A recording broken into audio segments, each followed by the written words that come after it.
हाय friends नमस्कार welcome to my YouTube channel. आज मु नहीं आसी आपण मानक पई प्रिय खाद्य चूना माछ बेसर। एथिपाई मो पाखे अच्छी 500 ग्राम चूना माछ। देखंतु चूना माछ गुड़ाक भल भाव धोई हलदी लुण रे गुळेकी रखि। फास्ट आमे चूना माछ गुड़ाक भाजी नेबा। आसंतु प्रथमे कढ़ई को गरम करनेबा। कढ़ईटी गरम हो सारा पर मैं 2 चामच रिफाइन तेल नहीं। आपण माने चाहिए सोरिष तेल एठारे ऐड करि परिबे। देखिए जेपरी तेलटी गरम होई सेतु जेमती बांफ बाहर थिबो नचे तो कड़ाई रे लागी जिवो माछ गुडी को लेउटे हबनी भांगी जाई पारेबी।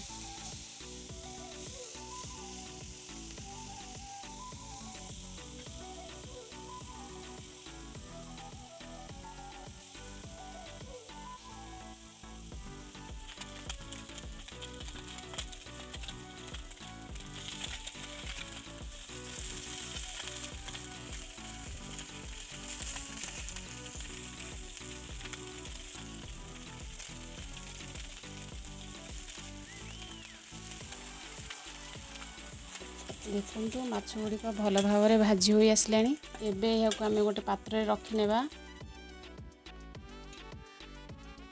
माछ भजा रेडी हो गला।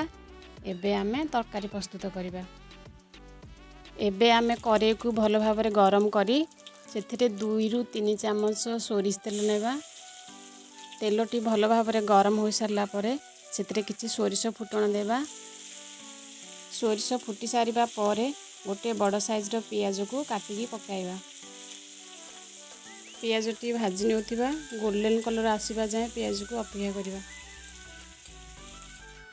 देखंतु पियाज टी भाजी होई आसलानी। मु आगरू मसला पेस्ट करी रखिछि अदा रसुण जीरा सोरिष।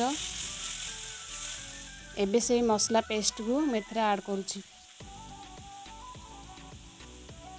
तापरे मु हाफ चमच हल्दी गुंड नेछि। गोटे चामच लंका गुंड। लंका टी अधिक नदेले तरकारीटा टी भल लगे। मसला गुड़ी को मिक्स करी 2 मिनिट सिझीबा को देबा। देखंतु मसला रू पानी सुखी गलानी। मु एथिपाई मसला टी भल टी सिझिबो बोली हाफ कप मसला पानी देउछि।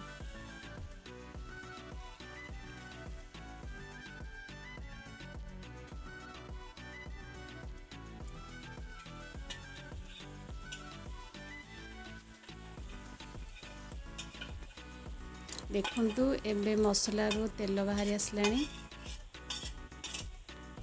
आगर मु आलू 2टी काटिकी तेल रे भाजिकी रखिदिली। एबे आलू गुडी को पकाई नेबा। आलू गुडी को मसला रे भल भावे मिसई नेबा। 2 मिनिट कसेबा परे 1 कप पानी देबा।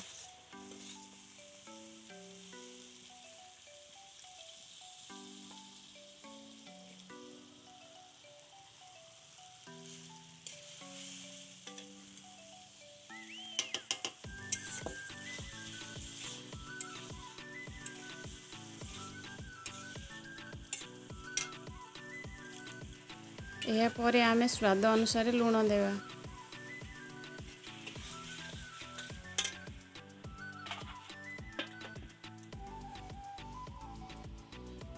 आलू और मसला सिझिया पई किछि समय ढांकुणी देवा।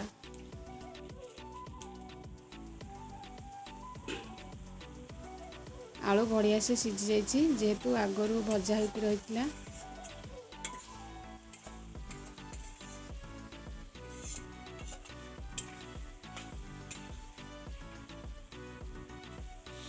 मसला प्राय कषि हो गलानी। एथर आमे 3 रु 4 कप पानी ऐड करिबा।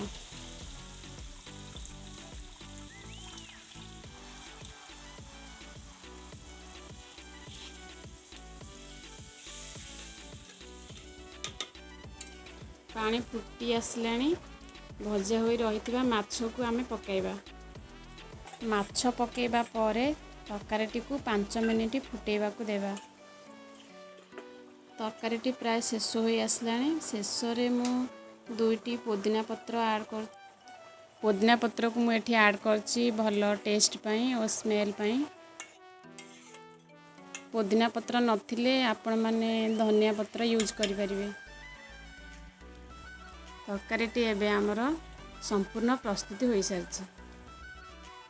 चूना माछ खाइबा पई जेतिकी टेस्टी होता है देह पाई मध्य स्वास्थ्यकर होता है।